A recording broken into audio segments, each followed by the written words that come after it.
What's up, you guys? All right, I'm gonna do one last, beat this dead horse about the ELD issue that I had recently. My last two vlogs that you might have seen, I had issues with 7-2 split. Yes, I did say 7-2, not 7-3. Current HOS rules, it says right there on them that you only need 2 hour minimum break of any combination of off and or sleeper on the short break, and then on the long break it needs to be at least 7 hours in sleeper berth. Anything else doesn't matter if it's off duty or sleeper berth beyond that. It doesn't really say that in verbatim, but I'm going to show you how it actually does work that way, using actually the FMCSA's own website. There'll be a tool I'm going to show you guys here that you can use where you can run simulations with your own logs too, or you can even put your own actual logs into the thing. You can even upload an actual copy of your logs file, basically. And actually, the same website I'm going to show you is what DOT uses themselves if you're getting like a level 1 or 3 inspection done at an actual waste station. So, all right, I'm going to show you how to get to it and show you how it works. All right, guys. So here's the website right here. You just pull right up there. HTTPS slash eld.fmcsa.gov/HOS rule tool/event list. Okay, so I'll show you how I got to it. Well, actually, I'll do that after I get done with this because I already have my logs. Basically, a copy of a transcription of my actual logs on the tool now. So I'm just going to go down to the bottom and then I'll show you because there's actually a web page on the FMCSA HOS site that you can use to get to this page more easily. All right, so understanding our hours of service regulations, you have the standard HOS rules here. You also got the Alaska rules. It's a FMCSA educational tool for hours of service, or ETHOS. Helps motor carriers and drivers better understand the HOS regs going into effect on September 29, 2020. When drivers and carriers enter their duty statuses into the web-based log below, ETHOS will identify where potential violations of the following rules may have occurred. 11-hour driving limit, or 10-hour, we're not doing passenger for me. 14-hour driving window, 30-minute break, or sleeper berth provision. So if there are any violations at all there, it's gonna let you know. All right, the 60, 70-hour limit regulations are not covered by the ETHOS. We're not worried about that anyway. All right, to view potential violations in example log, download the explanations to better understand each scenario. Select one of the pre-populated examples from the drop-down field, or download more detailed instructions for additional info. Select your event date, time, and duty status, and click Add Event. Repeat until you've entered all the data for a particular log. Potential violations will appear on the log and below the log in a table where you can switch between carrier types. Okay, so you have this part right here. So all I did personally was part A here. I went to my actual logs for January 16th. Now you see the 17th because I extended the drive time on there to show that there aren't any violations. You're going to see that. But we'll have more to talk about on that though. Okay, but I basically where I started my pre-trip after a 34-hour reset, completed on the 16th of January. You're going to see my, basically every entry I have in there, minus yard move. I just included when I actually have yard move on my actual logs. I just included it in the on-duty portion because it's basically a form of on duty, not driving, or on-duty status, whatever. Okay. So that's one way you can put the info in. You can also select an example from the drop-down menu. So there's 4 examples here: revised 30-minute break with and without violation, and revised sleeper berth provision with and without violation. Okay, so those are just samples. Or you can load your ETHOS file. So if you can, on your actual ELD, you can basically get a copy of your actual logs into an ETHOS file, and you can download it into here. My understanding. Okay, standard HOS rules. Now, got the dates here. So I'm looking at, let me move myself out of the way. Before I do though, right here, there's a checkbox here. You can check it or uncheck it show violation or don't show violations. I'm going to go ahead and leave it checked because I want it to show if there's a problem. Now, my actual logs, you're not going to see a problem. Just want you to show to see what I had to do in order to actually get clock on my EOD. And then show you how I should not have had to wait for the amount of time that I had to wait to get the clock. And also, we'll get to that in a second, I guess. But all right, so starting on the 16th. Now this is the chart version of it, but I do have it all down here. So every event I put in here. So I started at 1:39 in the morning on the 16th, on duty not driving. That was my pre-trip. The remarks don't matter on here, so all we really care about is what time I go into what status. All right, so I start driving at 1:59 in the morning, and yada yada yada yada yada, blah blah blah. Okay, you can kind of see all this. Pause if you need to, but it's all right here on the chart. Otherwise, okay, and then you see you can also use the scroll wheel to zoom in. Nice handy little tool there. Okay, let me get myself back out of the way there. All right, so what you see here is this period right here. Let me see. Can I scroll it? No? Okay. I guess we'll just go with this. So right around this time, about 8 a.m., I started a short split. This was at 5 minutes of off duty, and then I did 2:19, I believe it was, of sleeper, and then another 12 minutes of off duty before I started driving again. All right, so 236 total. So keep that in mind. I used it. I spent 236 in any combination here. So as I've talked about in my previous vlogs and also in the Facebook group and got a lot of argument about was that the long part of the break has to all be in sleeper berth. No, that's not true. And I can prove it with this. All right, so here's my actual, let's see. Okay, so we did 10 hours or just under 10 hours of the total drive time, it looks like. I should have had about 19 minutes left on my 14, though. I think that was when I finished my break. Double check, because 14-hour clock runs from here to here, and then it pauses from here to here, and then it runs again. So really, I mean, you can add in all this on duty, not driving, and driving time. That comes out to 11:04 or something like that. Yeah, about 11:04, and then add in. Yeah, it'll count down while you're on the long break because it's already done this. But here's the funny thing about this: if you take a 2-hour and 36-minute break, if you take and then you take something else over here that's longer than 236 but isn't your 7-hour sleeper, it'll actually start counting this as the short split, and then whatever time that you did here will actually go against your 14-hour clock. Ask me how I know that. I've done it. You spend any time, do this experiment anytime in a dock door or something. Spend about 2 hour, like a minimum of at least 2 hours in the dock door, or any kind of a break in the middle of your shift, and then watch it stop your 14, and then run your clock out, and then at the end of your shift, do anything longer than that in that short split period you did before, and you're going to see once it goes longer than the previous short split was, it'll actually stop your clock again at whatever that point was, but your 14 will actually stop at whatever it would have been had this been included in there. So if I did 11:04, add in this time here, that was because now my actual that actual night when I was sitting there twiddling my thumbs waiting for my clock, it was at 19 minutes left. I was watching it.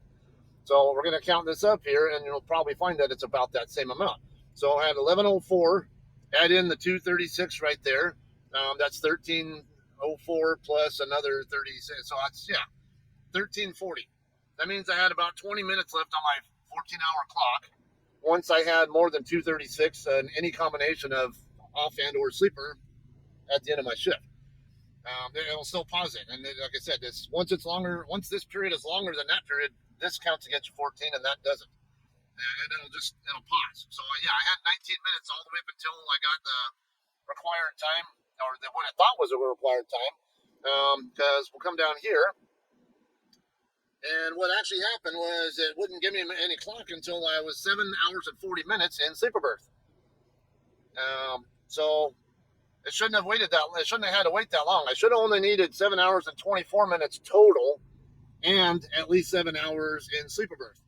So what actually happened was I had that 48, 49-minute off-duty period here. I should have been able to right after 7 hours in sleeper berth only, because that exceeded the 724 and was at least the 7 hours minimum in sleeper berth. Should have been enough right there to get me my clock, but it wasn't. So see, it's right here even pops up 740. But this is where I'm gonna demonstrate now. Let me first show you, because I'm gonna go to the 17th first, because the drive time is the only time where you're going to see any kind of violation. You can be on duty not driving all day long, and you won't have any violations at all until you go into the driving status. Only then if you're expired on any of your clocks, then that's where you'll get your violations from. Okay, so coming back into here, I said 7:24, or about 15 minutes prior to what I actually did. Should have been when I got clocked back. That's not actually what did happen on my ELD, though. That's why I'm saying there is a problem with my ELD's programming. A lot of people are thinking, if they see my logs in hindsight, they go, "Oh, yeah, there's no problem here." But no, there is a problem. You're just not seeing it when it is a problem. And I can't show people in hindsight after it's already given me my damn clock back, or all the whatever times elapsed. Okay, but I'm telling you, you come on here. And what I'm going to do here now is sorting it out, because, like I said, 724 minimum is what I should have needed on the long break, and at least 7 hours in sleeper berth is all that was necessary. Also, I want to point out to any logs personnel from JCT/HERSPOC who might be listening, here's the proof also that the long break does not have to be every bit of it in sleeper berth. Again, I'm not going to sit here and use a piss bottle to go use the restroom when I'm done driving, because you guys interpret it to say that I have to be in sleeper berth the entire time. If I need about a 5-minute break to use the restroom at the very least, I'm going to be in off-duty status. That's the legal way to do it, and that's why I'm going to do it. And it's still going to count toward my 10-hour break. Maybe it's a split break, but it doesn't matter what you have in there on the long break. It can be any combination of off and or sleeper, as long as there's at least a 7 hours of uninterrupted, continuous 7-hour sleeper berth period in there. Otherwise, it can be as short as right at 7 hours of nothing but sleeper, or it could be all the way up to 9:59. Once it hits 10 hours, you've completed a 10-hour break. If it's 9:59, like Scotty mentioned in a comment on one of the other videos I just did, then you have to pair it up with a minimum 2-hour break on either end. Whether it's in the middle of the shift prior to that long break, or basically in the middle of the next shift, if you will. All right, so as long as those two splits add up to at least 10 hours, and you've done at least 2 hours minimum of any combination on the short break, and you've done at least a 7-hour sleeper berth period during the long break. Again, it doesn't matter if you have off-duty time in there or whatever else on the long break. As long as you have at least a 7-hour sleeper, and it adds up, and that break is, between the combination of that break and your other break add up to at least 10 hours, you're good. And this is going to prove it. I already tried this out yesterday to get proof, and I'm going to demonstrate it to you. Okay, so that said, we need at least 7 hours in sleeper. But I'm going to have like 7:49 or so. Let's see. We'll just call it 7:50. Because you'll see right here, I went off duty at 15:21, and then I went to sleeper berth at 16:11. So we'll call it about a 50-minute break and off duty, where I took my shower and grabbed a bite to eat, and then came back to the truck, did my 7 hours. And saw at 7:40 is, that's actually how long I had to be in sleeper berth before it actually gave me any clock back. What it did was paired that 7:40 up with only the sleeper portion of this break. It completely ignored the off-duty periods, which it was not supposed to be doing. Let's pull that back up. Okay, so these two off-duties right here, 5 minutes and another 20 minutes. That's 25 minutes that it did not even account for. It only counted the 2 hours and 20 minutes right here in sleeper. So the only thing that gave me credit toward my 10-hour break was this 2:20 in sleeper and the 7:40 in sleeper there. It's totally ignoring off-duty periods, but that's not what it's supposed to be doing. That's what my ELD is doing. Okay, but how it's supposed to work, it's supposed to count all of that off-duty time on both splits toward your 10-hour break. As long as you have at least the 7 hours in sleeper on this part here, that's all that matters. This has to be at least 2 hours long from start to finish, and this has to include a 7-hour sleeper. All right, so I can clarify there. Otherwise, anything else that I can have off duty anywhere else I want in here, and it's good. All right, so I already added in all these lines on this part right here. It's just like you were saying, you just add event, and we're gonna do that in a second here. Let's go ahead and delete up until we get to the on duty. Okay, this on duty, or no, this one here, we're going to shorten that down by about 20, we'll say 24 minutes. Right at the time that where I have the minimum sleeper period and a minimum 10 hours. So I'm going to delete.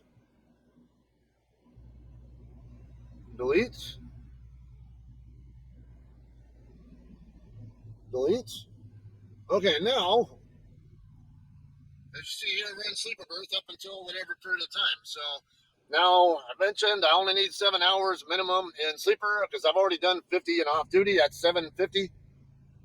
If I add in, actually, I'm gonna go ahead and add it in real quick. So it's 23:11. That would give me my minimum 7. So we're gonna come up here.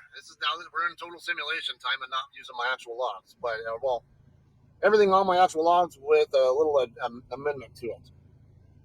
Okay, we're gonna go 23:51 on duty, and then we'll add the event. All right, so now you can see that it is all sleeper berth here, and then on duty, we got the 10 hours here total of off, of break time or sleeper. It's all sleeper, and another hour and 17 of off duty.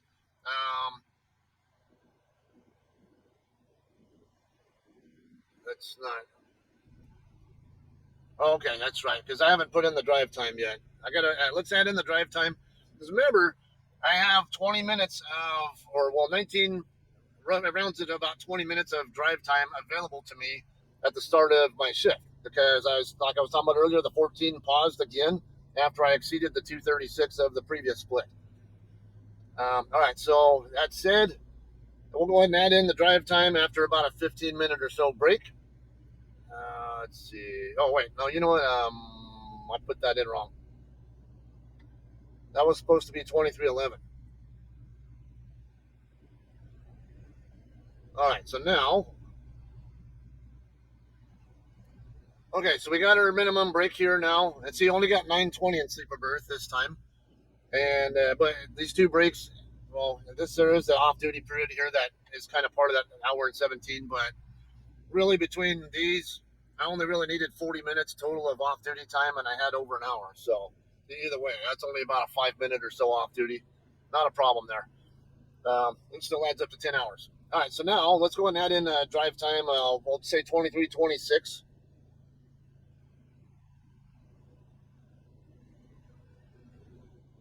We'll put driving about a 15-minute pre-trip period or so. All right, so now we got in here. Now we don't have any amount of drive time to actually for it to work with, though. It just knows that we're in drive time, so you're not going to see any violations here. So I'm going to go ahead, like I said, I had 20 minutes or so of drive time left, so I need to add in at least 20 minutes of drive time in here to demonstrate that there's no violation with my logs like this. So we'll go ahead and do that. Figure out. We started driving at 23:26, so really even 23:46 or later, we'll say 23:59 or something. Oops. I guess I scored a little bit too fast. We'll go ahead and go off duty. That way it all stays on the same day as long as if we, at the very least. And I exceeded the 20 minutes of drive time here that would have ran my clock into expiration, my 14-hour clock into expiration time, if that was an issue. But you see here, there are no violations at all. I did the 7-hour minimum. These two breaks combined add up to at least 10 hours, as you can see right there. Again, minus that time there, which is way shorter than half an hour. And there's nothing wrong there. That's what should have happened. But like I said, it didn't give me any clock to work with until I was in status until sleeper for 7 hours and 40 minutes. and it was only pairing the 740 of sleeper here to the 220 of sleeper right there, totally ignoring all the off-duty time. That's what I keep saying there. All right, now I'm going to go ahead and intentionally throw this into a violation so you guys can see what a violation looks like on here. It's pretty much exactly like you see there. You're going to see like a circle with a red X in the certain spots where you're driving when you're not supposed to be driving. All right, so we'll go ahead and shorten that out. Again, 724. In fact, I can even, let's see.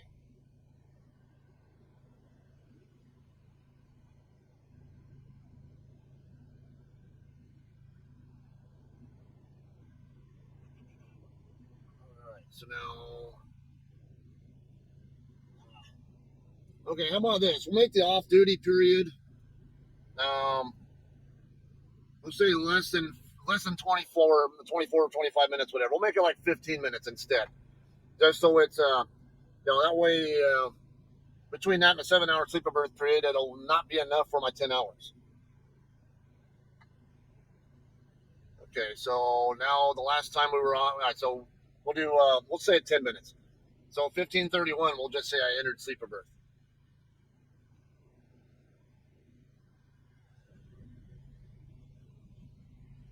Okay, and then add in 7 hours to that. That's 22:31, I believe. Yeah, 22:31 is when I'd go on duty.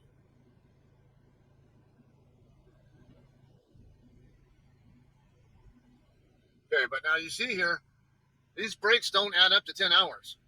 So that's where we're going to have a problem. We got the 7 hours in. We got the 7 hours of sleeper berth in, but we don't have the 10 hours total combined.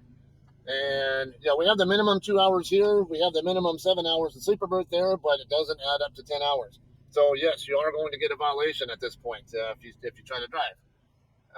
I'm just going to intentionally do it to show you guys, just so you see how the violation looks on here. So we'll say about 46 after complete pre-trip driving. Again, I still have 20 minutes of drive time available to me at this point in time. My 14 paused. So we need to put in at least 20 minutes of drive time in there. We'll do half hour or something, or maybe even just add an hour to that. 23:46. How we can say off duty. Okay, now, all right. So as you see here, here's that white circle with an X on it, and you can mouse over it, and it says right there, driving beyond 14-hour duty period. You can also come down here, and it'll actually give you the list of what your violations are right here in this list right here. Okay, so this is how I know that what I'm saying, what I've been saying in the last two videos, as well as on in the Facebook group, that everything I'm saying is 100% correct. I've done way too many of these under all three rule systems that we talked about previously. Prior to 2019, it was 8-2 split only. You had to always do at least 2 in sleeper berth, and always at least 2 in any combination on the short break, and then always at least 8 hours on the long break, and at least 8 hours of it in sleeper berth. It's automatically going to add up to 10 hours, obviously, from that. And then in 2019, the rules changed. I think it was February of 2019. Again, I could be wrong on the exact month, but I want to say it was around then. I'm trying to recall from memory.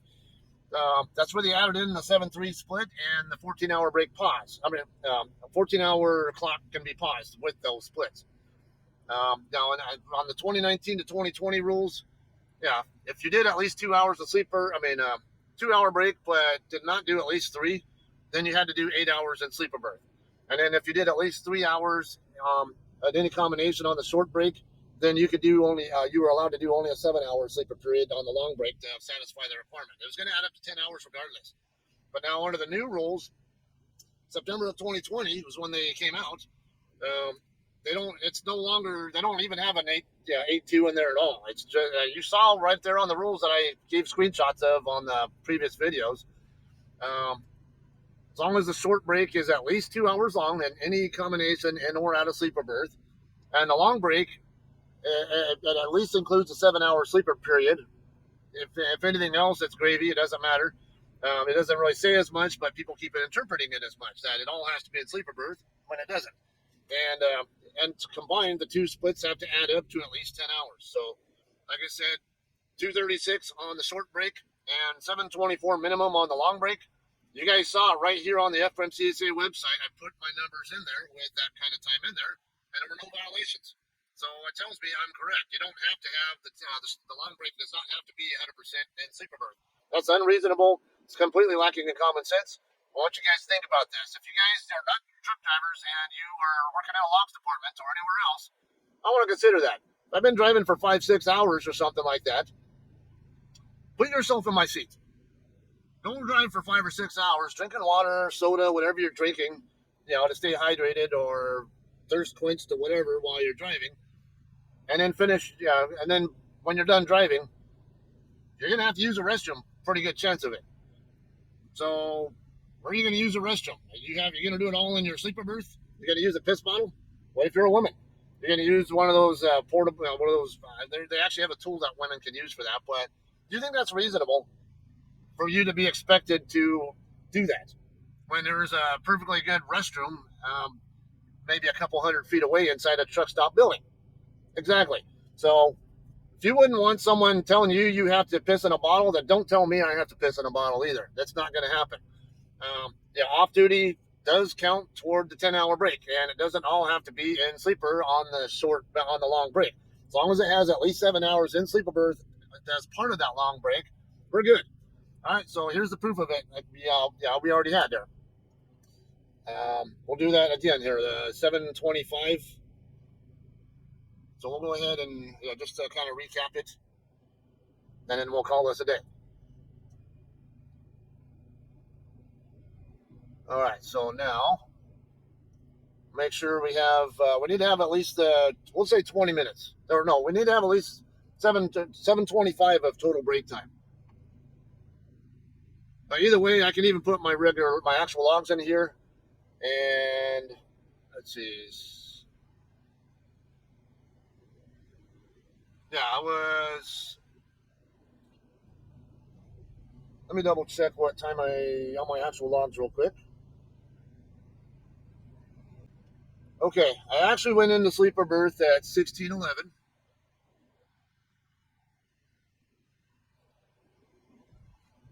Looks okay there. Okay, again, only need the minimum 7 hours in sleeper. That puts me at 23:11. And we'll say on duty, not driving. Okay, again, these add up to more than 10 hours. Now, let's see just how much off duty time did we have there on that early part. We only had about 9 minutes of off duty there. That's it. So, an hour and 17 minus 9 is an hour and 8. So, an hour and 8 plus 9:20, that's 9:20. That's 10:28. So, that does meet the 10-hour minimum. And it does have the 7 hours, the minimum in sleeper berth. Yes, there is something other than sleeper berth included in the long break. And you have more than 2 hours in any combination on the short break. Now, let's go ahead and put ourselves on driving. Again, it has to be at least 20 minutes of driving to see if there's going to be a violation. Because remember, I said that was what was left on my 14-hour clock after this break exceeded the length of that break. So we'll come up here. That was, all right. We'll do 41 of drive time. Oh wait, no, I have to do I got to finish the pre-trip period first. Okay, we'll say 23:26 is when I started driving. All right, yep, add that in. Okay, no problems there yet, but now let's go ahead and add in, all right, how about 56? Because that's at least 30 minutes of driving. I would have gone over my 14-hour clock there. All right, here we go. So you don't see any violations at all showing up on here. Nothing's flagging. Nothing's showing up in here either. So again, there's nothing wrong with my logs as they were like this. So my question is, why did I have to wait till I was 7 hours and 40 minutes in sleeper berth before I got any clock back in reality? That's what I keep talking about. And so those of you guys who are in the Facebook group who are arguing with me, well, here you go. Here's the proof that I was right. I don't know why some people think that you have to do 3 hours on this. I think it's because they were going by the old rules. It does not say, and I don't think that the people who were arguing with me were actually looking at the current rules. They remembered the old rules from 2019 when they introduced the 7-3 split, and I think they were going off it. But like it says right here, look, and I can tell people aren't reading. All right, guys, I think that pretty well proves my point there on this. We're going to put this one to bed. Hopefully, if you guys have other comments, feel free to add them in. I don't really care. We're just having a conversation as far as I'm concerned. But if you have any other points you want to add in there, or whatever thoughts, go for it. Add them in. But I hope this demonstrated pretty clearly that I was correct. That I don't have to do all of my long break in sleeper berth, and as long as like it literally says there, as long as the 2 breaks add up to at least 10 hours, and there's at least a 7-hour sleeper period during the long break, and the short break is at least 2 hours in duration itself. That's all that's required. But yeah, even on the FMCSA site, nothing going on there. No violations at all. All right, so that said, I'm going to go and wrap this up. Just so you guys know, I am currently sitting in Altus, Oklahoma. Actually, my son lives about 25-minute drive or so from here. I'm waiting on him to get out of school early this afternoon so I can meet up with him. I know he might even see this at some point. His brother wanted to hook him up with cupcakes. So we got a pack of cupcakes from the store the other day, and also I was going to drop him off his AirPods that his brother stole. Freaking kids.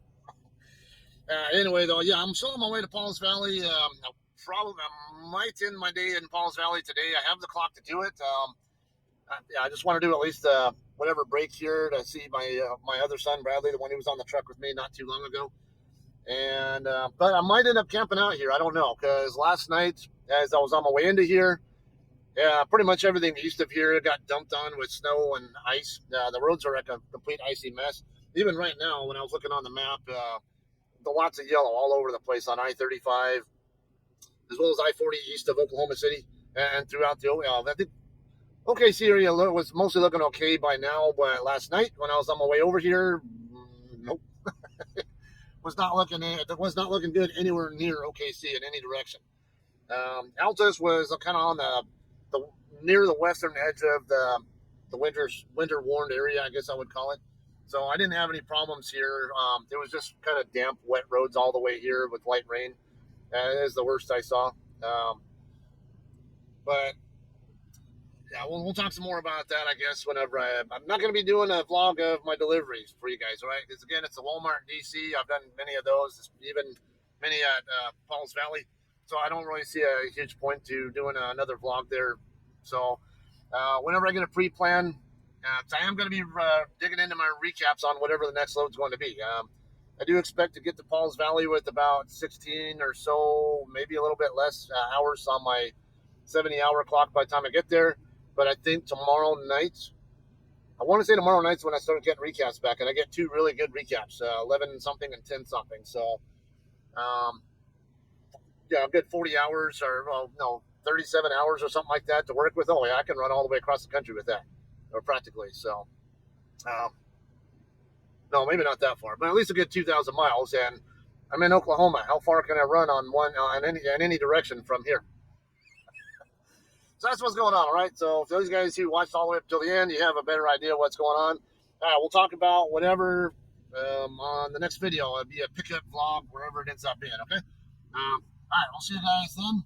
Thanks for watching. Hope you learned something new from this as well, and we'll see you guys then.